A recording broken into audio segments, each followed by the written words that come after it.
Test 8. You will hear a number of different recordings, and you will have to answer questions on what you hear. There will be time for you to read the instructions and questions, and you will have a chance to check your work. All the recordings will be played once only. The test is in 4 sections. At the end of the test, you will be given 10 minutes to transfer your answers to an answer sheet. Now turn to Section 1.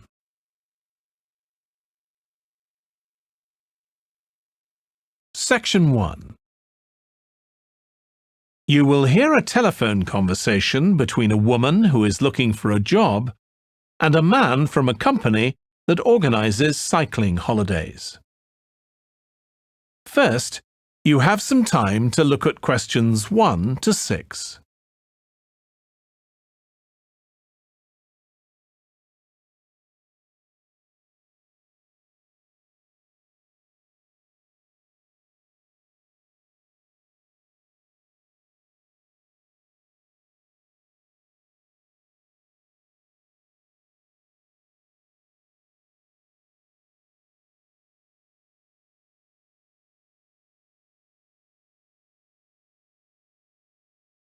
You will see that there is an example that has been done for you. On this occasion only, the conversation relating to this will be played first. Hello, Pembroke Cycling Holidays. Bob speaking. Oh, hello. I've seen your advert for people to lead cycle trips. Are you the right person to speak to? Yes, I am. Could I have your name, please? It's Margaret Smith. The woman's surname is Smith. So Smith has been written in the space. Now we shall begin. You should answer the questions as you listen because you will not hear the recording a second time. Listen carefully and answer questions 1 to 6. Hello, Pembroke Cycling Holidays. Bob speaking. Oh, hello. I've seen your advert for people to lead cycle trips. Are you the right person to speak to? Yes, I am. Could I have your name, please? It's Margaret Smith. Are you looking for a permanent job, Margaret? No, temporary. I've got a permanent job starting in a few months' time, and I want to do something else until then. What work do you do? This will probably sound crazy. I used to be a lawyer, and then I made a complete career change, and I'm going to be a doctor. I've just finished my training. Right. And have you had any experience of leading cycle trips? Yes, I've led several bike tours in Africa. The trip to India that I had arranged to lead next month has now been cancelled. So when I saw you were advertising for tour leaders, I decided to apply. OK. Now, we normally have 2 or 3 leaders on a trip, depending on the size of the group. Some tours are for very experienced cyclists, but we've got a tour coming up soon in Spain, which is proving so popular we need an additional leader. It's a cycling holiday for families. Would that suit you? It certainly would. I enjoy working with children, and I probably need some more experience before I go on a really challenging trip. That tour includes several teenagers. Have you worked with that age group before? Yes, I'm a volunteer worker in a youth club where I help people to improve their cycling skills. Before that, I helped out in a cycling club where I taught beginners. Well, that's great. Now, the trip I mentioned is just for a fortnight, but there might be the possibility of leading other tours after that. Would that fit in with your plans? That'd be fine. I'll be free for 5 months. My job is due to start on October the 2nd, and I'm available from May the 1st until late September. Good. Now, is there anything I need to know about the food you eat? We usually have 1 or 2 people in the group who don't eat meat or have some sort of food allergy, so we're always very careful about that. Yes, I'm allergic to cheese. Would that be a problem? No, as long as we have enough notice, we can deal with that. That's great. Before you hear the rest of the conversation, you have some time to look at questions 7 to 10.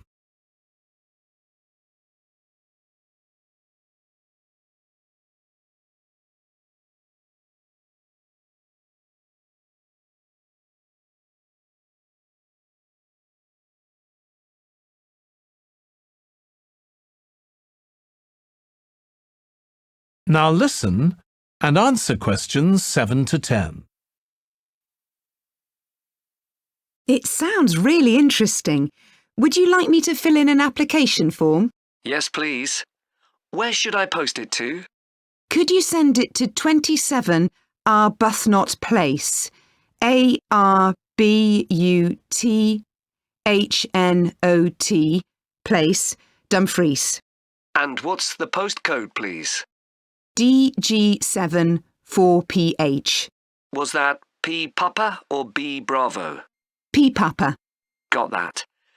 If you could return the application form by Friday this week, we can interview you on Tuesday next week. Say 2:30? Would that be possible for you? Yes, it's fine. You're quite a long way from where I live, so I'll drive over on Monday. Should I bring anything to the interview?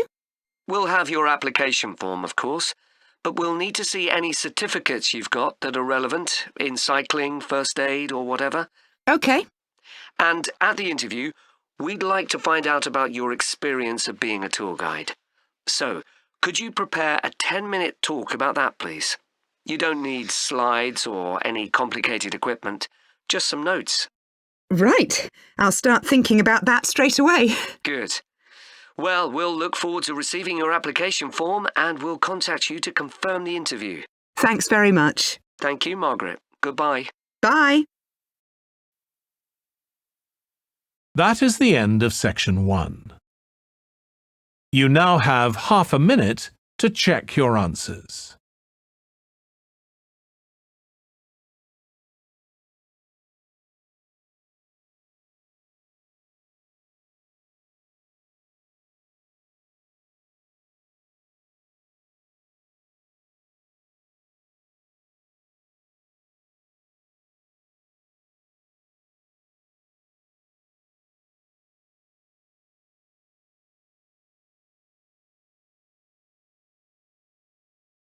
Now turn to section 2.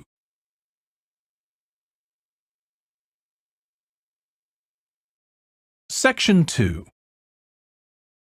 You will hear a podcast about an area called the Sheep Market in a New Zealand city. First, you have some time to look at questions 11 to 14.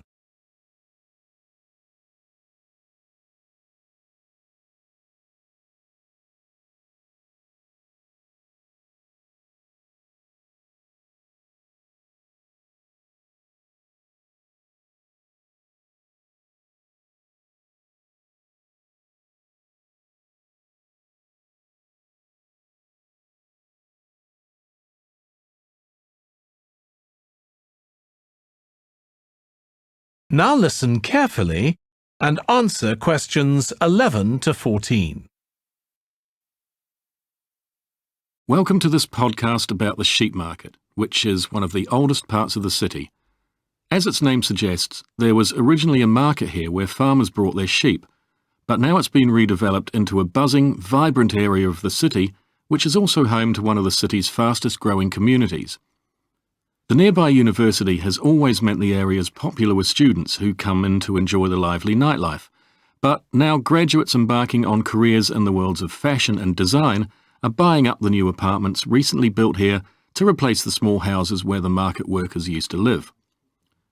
The narrow old side streets are great places for finding original pictures, jewellery and ceramics which won't break the bank, as well as local produce like fruit and vegetables. There's also lots of pavement cafes where you can have a coffee and watch tourists from all over the world go by. The oldest buildings in the area are on the main streets, including the city's first department store, built in the 1880s, which is still open today. The sheep market is a centre for fashion, and there's a policy of encouraging new young designers. The Young Fashion Competition is open to local young people who are passionate about fashion.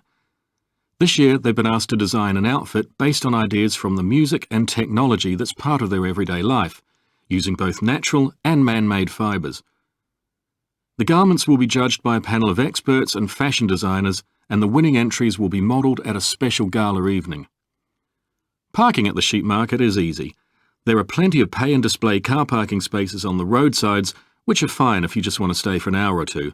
But if you want to spend the day there, it's better to park in one of the 4 underground car parks. It's not expensive, and if you can present a receipt from one of the local stores, you'll not be charged at all. After 6 p.m, many of the car parks have a flat rate which varies, but it is usually very reasonable. Before you hear the rest of the podcast, you have some time to look at questions 15 to 20.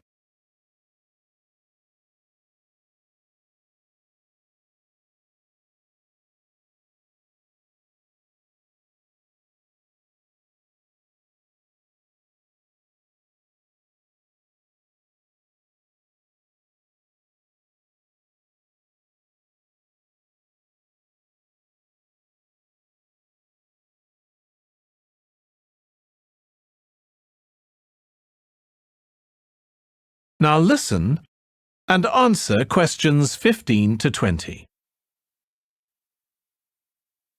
The sheep market is one of the main centres for art and history in the whole of the country. If you look at our map, you'll see some of the main attractions there. Most visitors start from Crawley Road at the bottom of the map. The Reynolds House is one of the oldest houses in the city and is open to the public. It's on the north side of Crawley Road, next to the footpath that leads to the public gardens. The area is particularly interesting for its unusual sculptures. The thumb is just what its name suggests, but it's about 10 metres high. You'll see it on Hill Road, across the road from the bank. The museum's got a particularly fine collection of New Zealand landscapes. It's on the east side of the sheep market, on City Road. It's on the other side of the road from the public gardens, immediately facing the junction with Hill Road. The Contemporary Art Gallery is on a little road that leads off Station Square, not far from the public gardens. The road ends at the gallery. It doesn't go anywhere else. That's open every day except Mondays. The Warner Gallery specialises in 19th century art. It's on City Road, near the junction with Crawley Road, on the same side of the road as the public gardens. It's open on weekdays from 9 to 5 and entry is free. Finally, if you're interested in purchasing high-quality artwork, the place to go is Nucleus. You need to go from Crawley Road up through Station Square and east along Hill Road until you get to a small winding road turning off. Go up there and it's on your right. If you get to City Road, you've gone too far. That is the end of section 2. You now have half a minute to check your answers.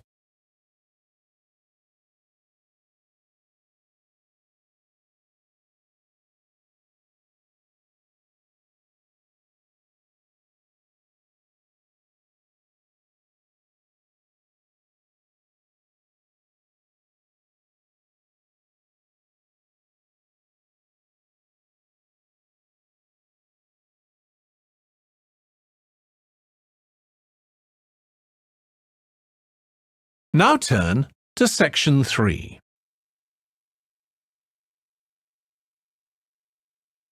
Section 3. You will hear 2 students, Katie and Joe, discussing a presentation in their film studies course. First, you have some time to look at questions 21 to 24.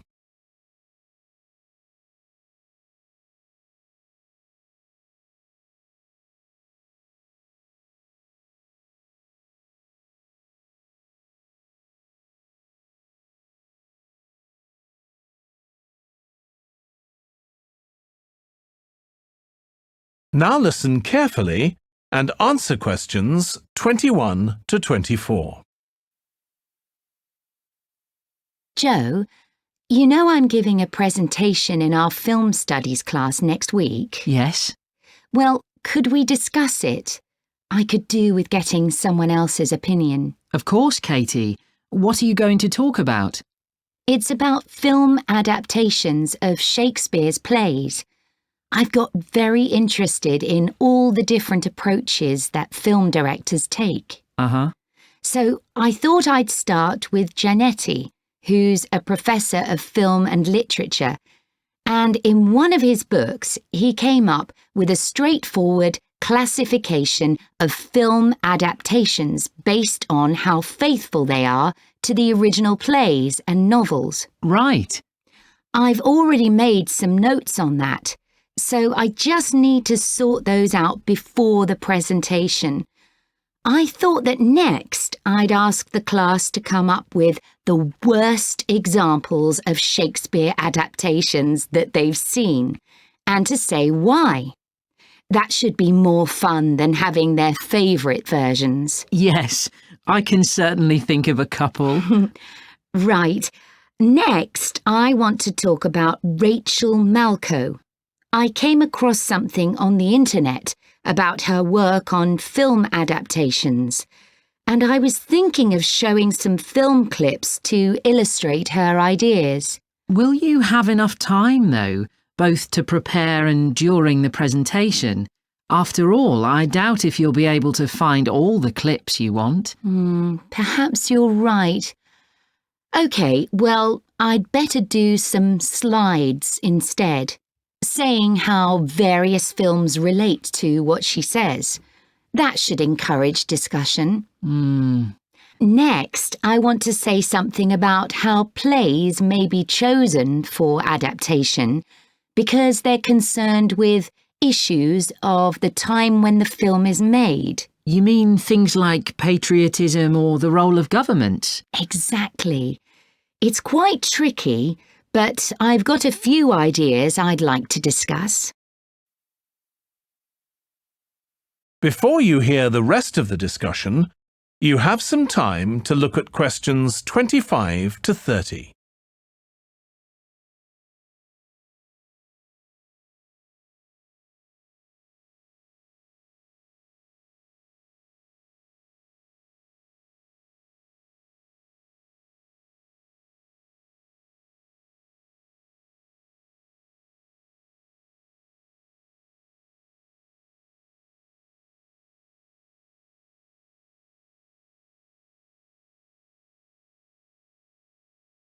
Now listen and answer questions 25 to 30.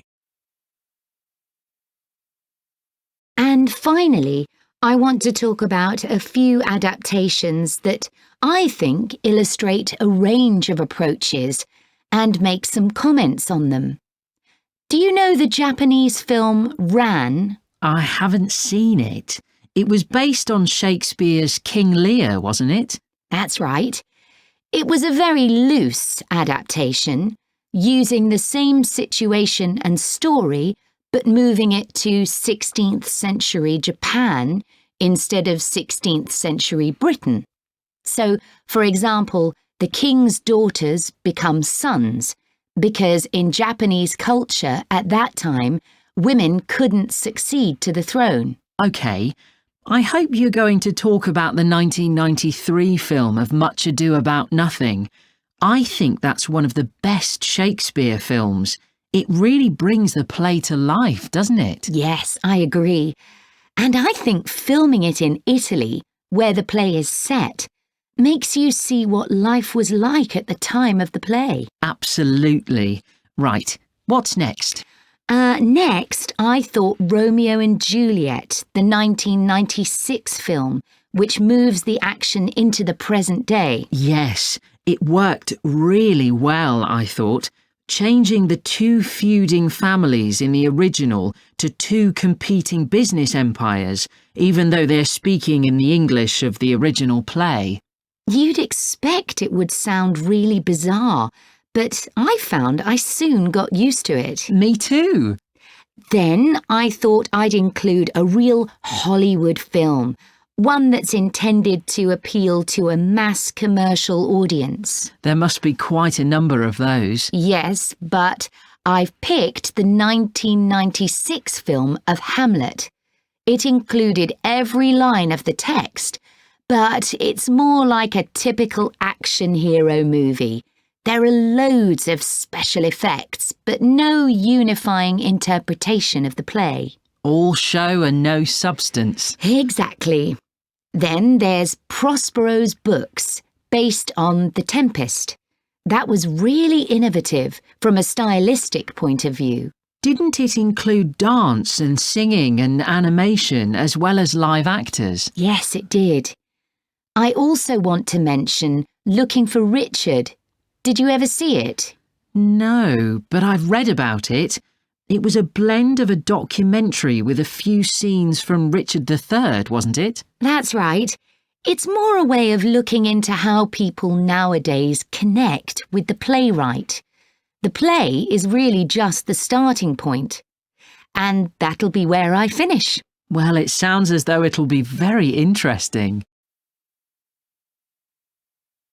That is the end of section 3. You now have half a minute to check your answers.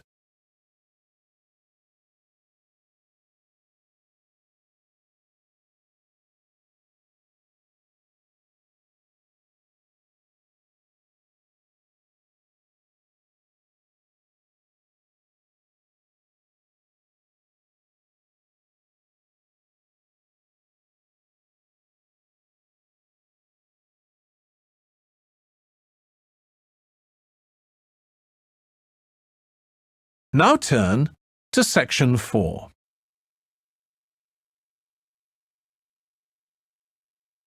Section 4.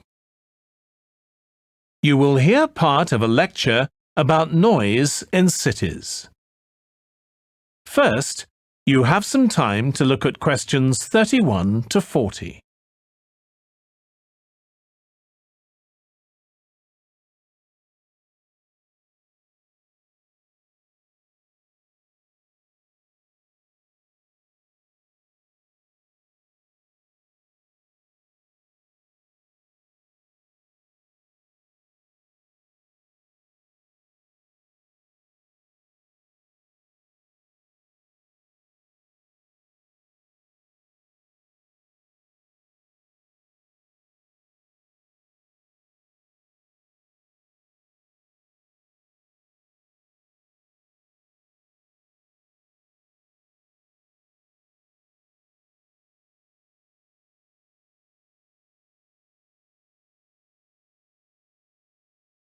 Now listen carefully and answer questions 31 to 40. This lecture will be about the science of acoustics, the study of sound, in relation to urban environments such as cities. As an acoustic engineer myself, I think this is an area where we're likely to see great changes. In the past, researching urban soundscapes was simple. We measured levels of sound in decibels, so I used to take my sound meter and I measured the noise somewhere, and then I might ask a sample of people to say at what level the sound became annoying. With data like this, acoustic engineers have been able to build up what we call noise maps, maps of the sound environment. But actually, these aren't a lot of use. What they do show is that the highest noise levels are generally on roads. Well, that's not really very surprising. But there's quite a lot going on that these maps don't show, because they can't capture the complex way that sound varies over time. So they ignore important issues such as the noise someone might hear from the open windows or gardens of their neighbours. And this sort of noise can be quite significant in summer. We don't have any databases on this sort of information. As well as that, these records of sound levels take no account of the fact that people vary in their perceptions of noise. So someone like me with years of working in acoustics might be very different from you in that regard. But anyway, Even though these noise maps are fairly crude, they've been useful in providing information and raising awareness that noise matters. We need to deal with it, and so it's a political matter. And that's important. We need rules and regulations because noise can cause all sorts of problems. Those of you who are city dwellers know that things go on 24 hours a day, so city dwellers often suffer from interrupted sleep. It's also known that noise can lead to a rise in levels of stress due to physical changes in the body affecting the composition of the blood. And there are other problems as well.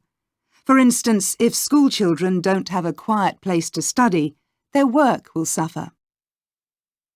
Now, one problem with decibel measurement is that it doesn't differentiate between different types of noise. Some types of sounds that most people would probably think of as nice and relaxing might well score quite highly in decibel levels. Think of the sound made by a fountain in a town square, for example. That's not necessarily something that we'd want to control or reduce. So maybe researchers should consider these sorts of sounds in urban design. This is going to be tricky, because just measuring decibel levels isn't going to help us here. Instead, many researchers are using social science techniques, studying people's emotional response to sound by using questionnaires and so on.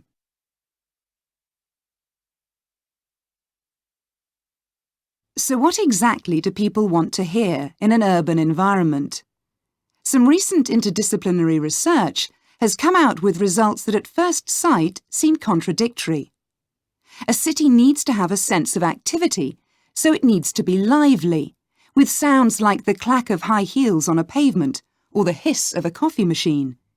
But these mustn't be too intrusive, because at the same time we need to be able to relax.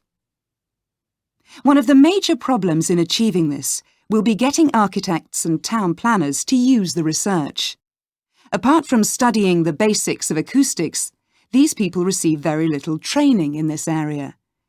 But in fact, they should be regarding sound as an opportunity to add to the experience of urban living, whereas at present they tend to see it as something to be avoided or reduced as far as possible, or something that's just a job for engineers, like the street drainage system. What's needed is for noise in cities to be regarded as an aesthetic quality, as something that has the qualities of an art form. If we acknowledge this, then we urgently need to know what governs it and how designers can work with it. We need to develop a complex understanding of many factors. What is the relationship between sound and culture? What can we learn from disciplines such as psychology about the way that sound interacts with human development and social relationships, and the way that sound affects our thoughts and feelings? Can we learn anything from physics about the nature of sound itself? Today's powerful technologies can also help us. To show us their ideas and help us to imagine the effect their buildings will have, architects and town planners already use virtual reality, but these programs are silent. In the future, such programs could use realistic sounds, meaning that soundscapes could be explored before being built. So hopefully, using the best technology we can lay our hands on, the city of the future will be a pleasure to the ears as well as the eyes. That is the end of section 4. You now have half a minute to check your answers.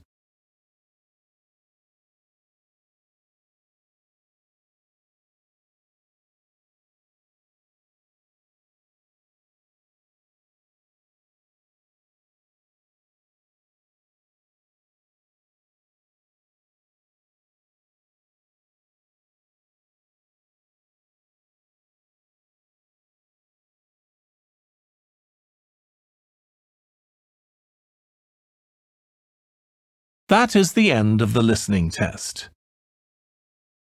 In the IELTS test, you would now have 10 minutes to transfer your answers to the answer sheet.